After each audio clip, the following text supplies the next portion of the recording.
Терминатор. Марат Магомедов неплохое себе прозвище выбрал. И правильно ты тут подметил, никто его за это не критикует. В частности, свои. Давайте представим на минуту. К примеру, возьмем Умара Мухаммадова. Ну, дадим ему прозвище «Аларский терминатор». В первую очередь, что мы увидим?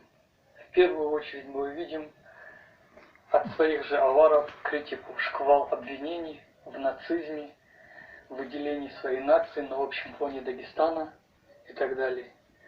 И характерно, так сказать, поставят на него, так образно, если выражаясь, клеймо нациста в определенном кругу. Почему? Потому что он, видите ли, дал себе прозвище в бойцовском мире «Аварский терминатор». Видите ли, он свою нацию выделяет на общем плане Дагестана.